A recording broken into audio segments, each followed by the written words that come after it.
pronouncing correctly. I think he's one of the youngest attendees in the room, and I think that is for a purpose. And I think if you can also, apart describing which is your story, but also the link that you have with E, because I think that is an interesting phenomenon, a cascade effect of what innovation leaders has promoted in the region and how you are an early adopters of what has been done so far. So the floor is yours, and thanks a lot for being here.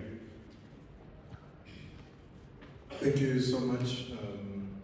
It's really a pleasure to be in this place, and first of all I want to say thank you to all the forces that keep peace in our countries. I am a beneficiary of the peace that has been kept in Uganda.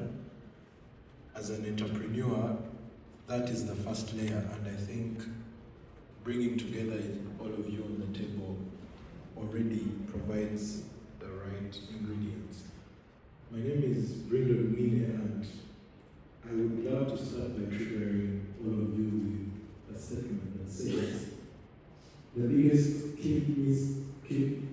peacekeeping mission is with a soldier who interacts with your youth every day.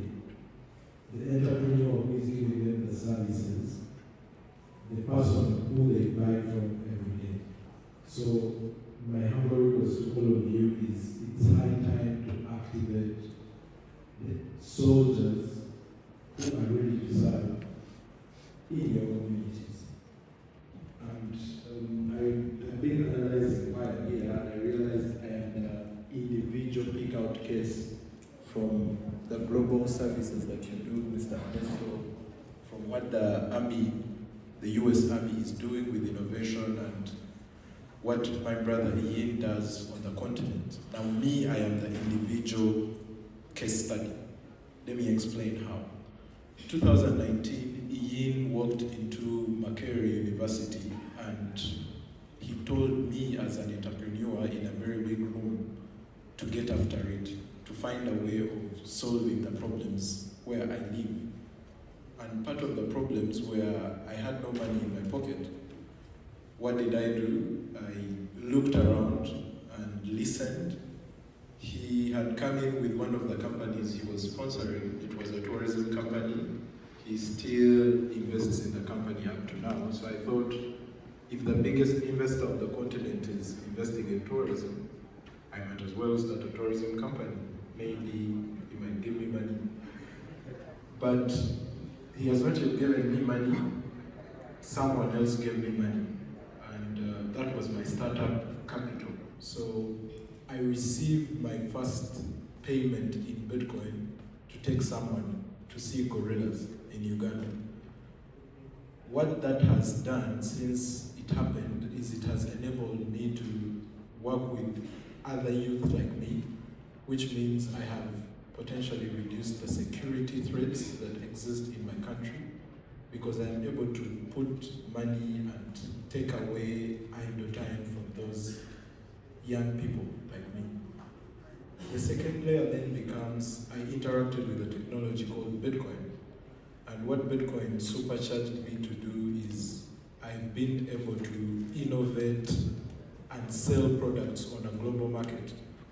Now I know while doing this peacekeeping mission that all of you do, it's a lot of work. So it's very hard to keep up with the peacekeeping mission and still be able to follow up what we Gen Zs are doing. We're on TikTok, we're all over the place. It's very hard to keep up. But guess who keeps up? Guess who follows the trend? Guess who adjusts to the market immediately before you do? It's me, the entrepreneur. So I personally picked up Bitcoin and blended it with our business.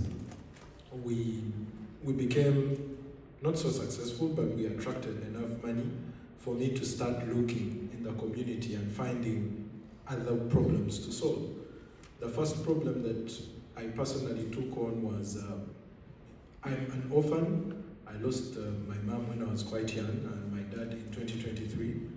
And Uganda still struggles with an orphanage problem. In fact, it has doubled.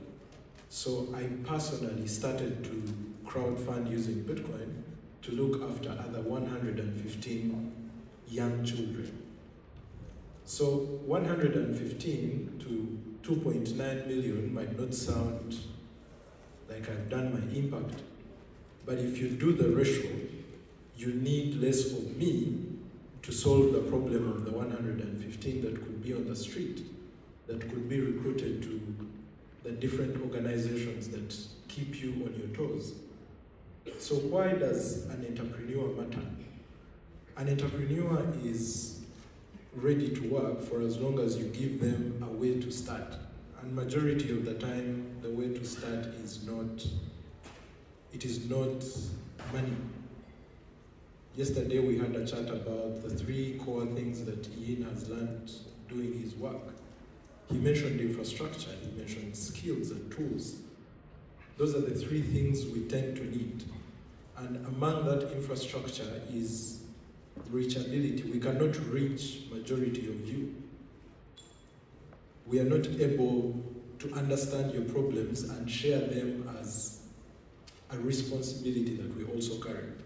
So maybe if there was a way of structuring an entrepreneurial conversation, a way of having a direct line of communication. It doesn't have to be so direct because there's protocol, but at least you, the people who are making the decisions, can have a pulse in the community that gives you real-time feedback every day. And so when I was asked by Giancarlo to be here and represent what Gen Zs, I had a lot of comments about us in the previous sessions. People are confused, they can't understand what we want. I would say what I really needed in 2019 was Ian. It was for him to tell me it's possible. It was for the validation that it created, him investing in a tourism company. And it was a tool, an open, free tool that is usable by anyone across the world, not owned by anyone. Bitcoin that allowed me to collect payments and crowdfund money to take care of my fellow children in the country. So the solutions are already there. Maybe they are missing $100. Maybe they need someone to guide them. You have built infrastructures that keep our nation safe. So you sure have the tools that entrepreneurs can use. You have the know-how.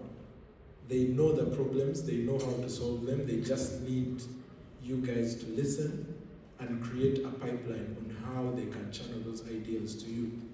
And I would love to give case study such that people get to see what is possible. I'm not alone in the Bitcoin space. I know a lot of my friends across the region who have paired Bitcoin with West Collection. There is a case study in Peacekeepers in Kenya. They are able to reward people who can volunteer time and collect energy waste in Bitcoin. It's not much, but it has changed a lot of thugs into money-making human beings.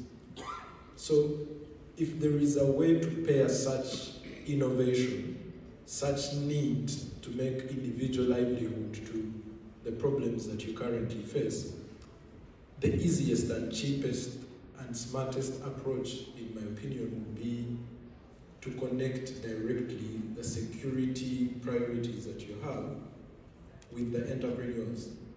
And I think we have a foot in the door, the fact that I'm speaking here, and I really appreciate the opportunity to be able to convey that message. Thank you so much.